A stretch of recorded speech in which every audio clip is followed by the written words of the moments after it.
Eu estou na nova versão transformadora. Se Deus quiser, até domingo que vem, os nossos televisores já estarão no lugar. Já estão aqui na cozinha, só falta instalar. Romanos capítulo 5, todos acharam? Verso 1. Até o versículo 5. Diz assim: portanto, uma vez que pela fé fomos declarados justos, temos paz com Deus por causa daquilo que Jesus, nosso Senhor, fez por nós. Foi por meio da fé que Cristo nos concedeu esta graça. E agora desfrutamos com segurança e alegria, pois temos a esperança de participar da glória de Deus. Também nos alegramos ao enfrentar dificuldades e provações. Olha o que Paulo está falando. Nos alegramos ao enfrentar dificuldades e provações. Mas por que ele fala sobre isso? Por que ele diz que ele se alegra? Pois sabemos que contribuem para desenvolvermos perseverança. Então ele está dizendo, irmãos, que a dificuldade e a provação traz perseverança, desenvolve a perseverança.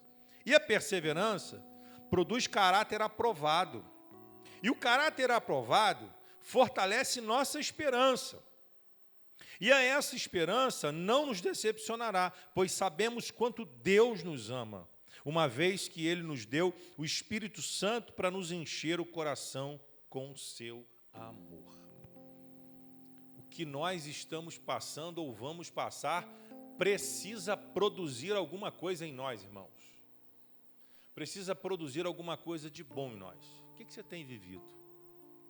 Qual tem sido o teu dilema? Qual tem sido o que ele está dizendo aqui? Qual tem sido a tua dificuldade? Qual tem sido a tua provação? Diante da tua dificuldade, diante da tua provação, o que você tem feito? Você vai cortar e deixar aquilo embora, ou você vai entender que aquilo ali pode te trazer uma perseverança, uma esperança, uma expectativa de vida, santidade, comunhão com Deus? Então pense no que Paulo está dizendo. A gente está vivendo no século da ansiedade, no tempo da ansiedade. Pessoas querem tudo rápido, vídeo rápido, comida rápida. E elas não conseguem enxergar o que é que as situações da vida, porque isso não vai mudar, irmãos. As situações da vida podem gerar em suas vidas. Ela não consegue analisar, ela não consegue esperar o tempo de Deus, porque ela está sendo puxada por uma ansiedade, pela ira, pelo medo. Então ela não consegue olhar para as lutas e para as dificuldades e entender que dali pode sair alguma coisa produtiva. Quantas empresas, aí vamos falar no mundo corporativo, quantas empresas criaram produtos que transformaram a sua história financeira no meio de um caos, no meio de uma crise. De repente a empresa está lá sofrendo, passando por uma crise financeira e ela cria algo, aquilo ali transforma. Então o que eu e você precisamos entender, que a crise, o problema, pode ser a solução para aquilo que vai nos tirar do comodismo. Porque ou a gente se acomoda e sofre e até morrer, ou a gente tenta achar uma solução para aquilo. No meio de uma provação, no meio de uma dificuldade, ou a gente senta e chora, como muitos fazem, ou a gente vende lenço para os que estão chorando. Nós precisamos mudar a história. Ah, mas pastor, você não sabe o que eu estou vivendo. Irmão, você sabe o que eu estou vivendo? De repente você olha para mim, cara de paisagem. Um dia você enterra um. No outro dia você apresenta uma criança. No outro dia você está no aniversário de 15 anos. Irmãos, você acha com que emoção que a gente encara tudo isso? Aí você para e pensa, pastor, você está desde sexta-feira cansado, esgotado, está pregando hoje? Eu tenho que pregar. Hoje pela manhã eu estava na escola bíblica, ministrando uma aula. Irmãos, a vida não pode parar. A nossa vida não para. Nós precisamos olhar para Deus, não estou falando que é fácil. Dizer, Deus, me ajuda a prosseguir, me ajuda a avançar. Por isso que a palavra de Deus nos chama a uma fé viva. Não é uma fé de apenas palavras, pastora Elza, mas é uma fé viva. Uma coisa é a gente dizer, eu tenho fé, é uma palavra confessada, falada pelos próprios lábios. A outra coisa é a gente viver uma fé lá no interior da alma.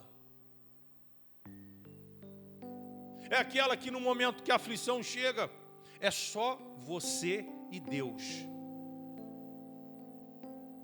É uma fé que você vai tirar, como eu disse, é você se lançar. É como que você se lança num abismo, sem saber a altura, sem saber a velocidade que você vai descer, mas sabendo que alguém vai te resgatar antes que você caia. Isso é fé. Muitos dirão que isso é loucura, mas isso é fé. Então é uma fé que brota do interior. É uma fé que confia de verdade. É uma fé que faz com que todas as coisas tornem-se pequenas. Porque a nossa fé está num Deus que tudo pode. Então viver uma fé falada. Existem muitos profissionais da fé que falam, mas quando o problema chega até ele não tem fé para si. Ele não consegue colocar em prática aquilo que ele fala para as pessoas. Eu quero compartilhar com vocês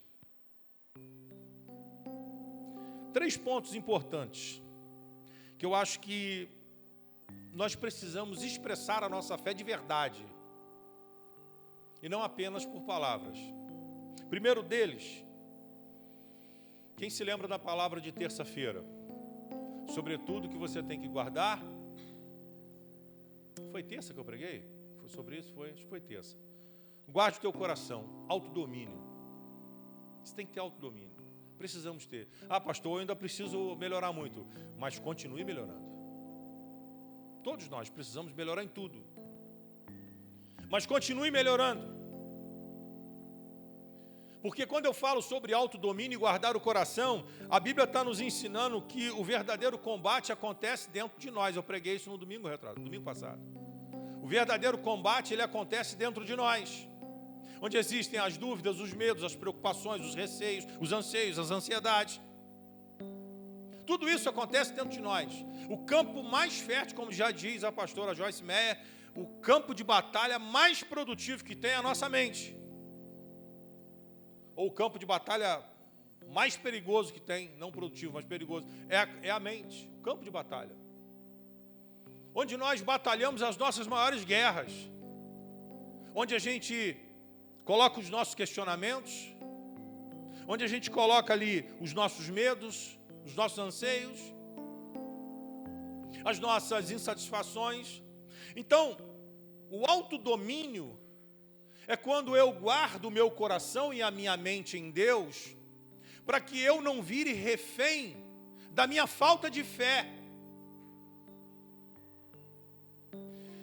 Querido, se eu tenho dúvidas sobre mim, algo está errado. Se eu tenho dúvidas do que eu sou capaz de fazer, daquilo que Deus quer fazer na minha vida, então esse autodomínio, guardar o coração, ter controle sobre todas as coisas, segurar as tuas emoções. Provérbios 16:32 diz assim: é melhor ser paciente que poderoso, é melhor ter autocontrole do que conquistar uma cidade. Autocontrole, autodomínio. E aprenda uma coisa: autodomínio não é repreensão de sentimentos.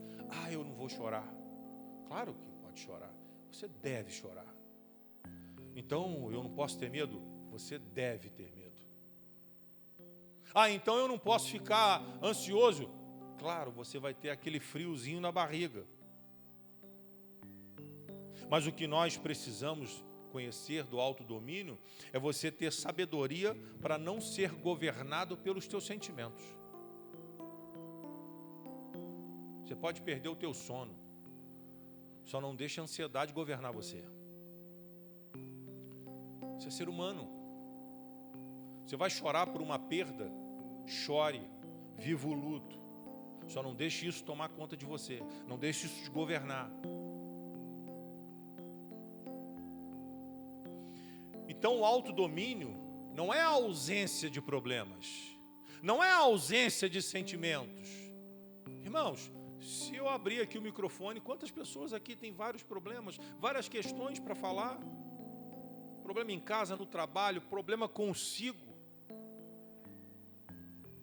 Esse não é o teu problema. O teu problema é quando isso te governa. O teu problema é quando isso toma conta das tuas decisões. É quando isso diz para você o que você tem que fazer, e não o contrário. Nós é que precisamos comandar tudo isso. E quando nós aprendemos a vigiar os nossos pensamentos e as nossas reações, nós abrimos um espaço poderoso para que o Espírito Santo faça o que Ele quer em nós, para que Ele conduza as nossas atitudes. Irmão, é você controlar, você dominar as coisas. A gente está abrindo espaço para o Espírito Santo fazer a obra.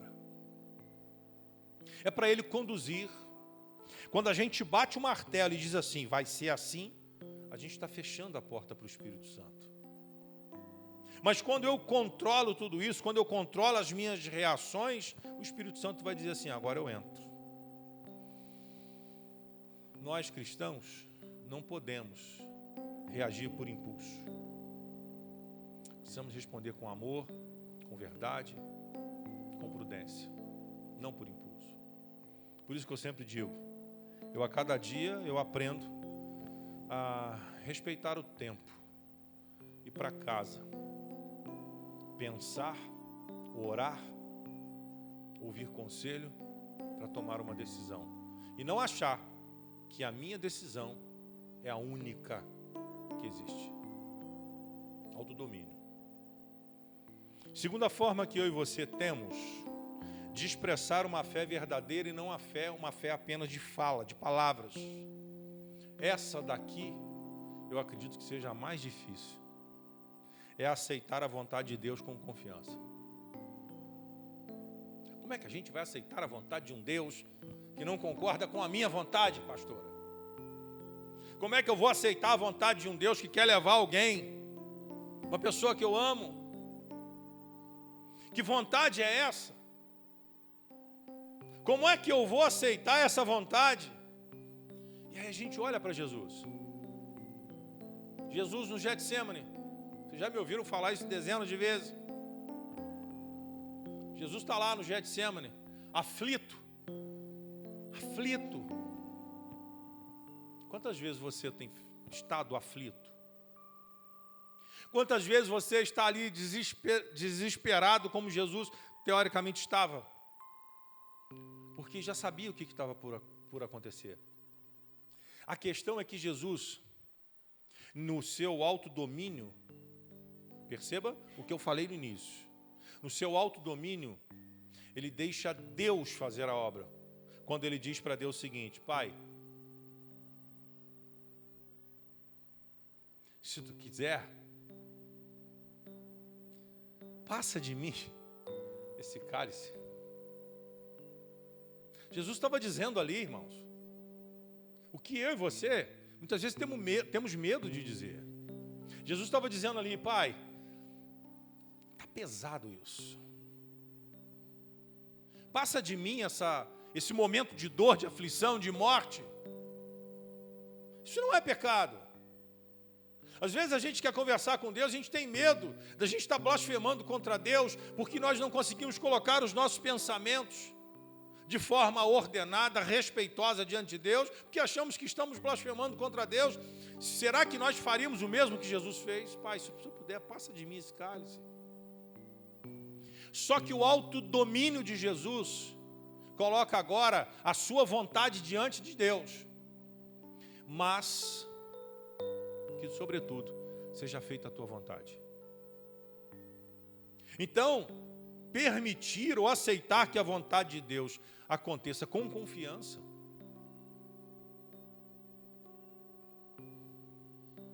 A gente não quer que muitas coisas aconteçam, mas qual é a vontade de Deus para isso?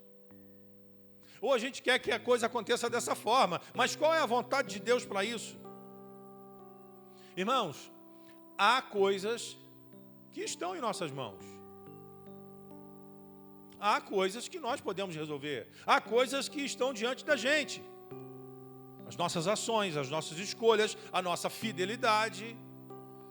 Mas existem outras coisas que só pertencem a Deus. O homem faz planos. Mas quem bate o martelo é o Senhor, irmão. Então você pode fazer plano. Você pode dizer para Deus: Senhor, passa de mim esse cálice. Mas nunca se esqueça que é a vontade de Deus que tem que ser vivida com confiança. E quando nós vivemos isso, essa fé prática e viva, ela amadurece tudo aquilo que a gente está vivendo. Traz sobre nós maturidade espiritual. Nos faz aprender a não queremos controlar todas as coisas, mas agora descansarmos em Deus. Então pare e pensa. O que é que você está segurando com as tuas mãos para controlar? Deixa eu te sugerir uma coisa. Largue. E fala: Deus, faça a tua vontade. Às vezes as coisas não acontecem porque a gente está ali, segurando as rédeas. A coisa está tentando descambar para um lado ou para o outro. A gente está ali segurando, sofrendo, passando mal, ficando doente. A hora que a gente fala: Deus, coloca a tua mão. Descansa. Descansa na certeza de que a vontade de Deus ela é sempre boa para nós. Isso é fé prática.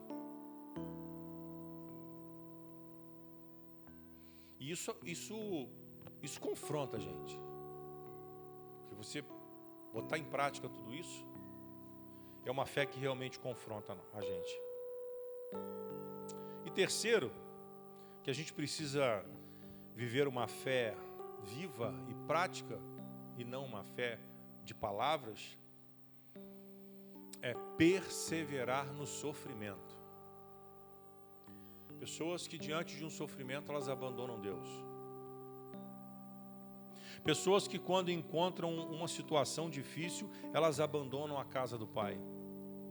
Elas abandonam a fé. Então perseverar no sofrimento é algo que a palavra nos confronta. Paulo fala sobre isso. E sofrimento, irmãos, para o mundo é a ausência de Deus, mas para nós cristãos, não. O sofrimento não é a ausência de Deus, pelo contrário. Muitas vezes é o lugar profundo que Deus está querendo levar a gente. Profundo de intimidade, profundo de relacionamento, profundo de santidade. Então, muitas vezes o sofrimento é dessa forma. Olha um pouco para você e veja o quanto você cresceu diante de alguma situação que você tem vivido. O quanto a tua fé tem amadurecido. Em Romanos, o capítulo 5 que eu li, versos 3 a 5, Paulo diz, eu repito: também nos alegramos ao enfrentar dificuldades e provações, pois sabemos que contribuem para desenvolvermos a perseverança. E a perseverança produz caráter aprovado, e o caráter aprovado fortalece a nossa esperança. Então, queridos, quando nós permanecemos firmes, sem murmurar e sem perder a fé, esse sofrimento deixa de ser apenas dor. E ele se transforma no caminho de crescimento espiritual. Então, guarde isso. Leve isso para a tua vida.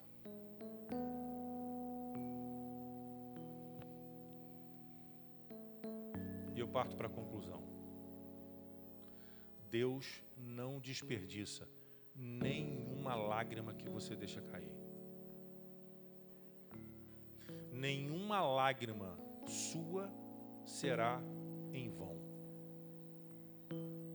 Apenas confie. Apenas saiba que Deus está olhando para você e está dizendo: só permaneça. Só permaneça. Ele não está exigindo nada, ele só está dizendo: apenas permaneça. Apenas permaneça firme, persevere no sofrimento, porque a tua vitória vai chegar. Eu termino, peço aos irmãos que subam, que o Senhor nos conceda um coração disciplinado, confiante na sua vontade e perseverante nas provações. Persevere. Persevere. Busque a Deus, seja disciplinado e avance, testemunhando ao mundo que a sua fé é uma fé viva e não uma fé apenas de palavras. Amém, irmãos?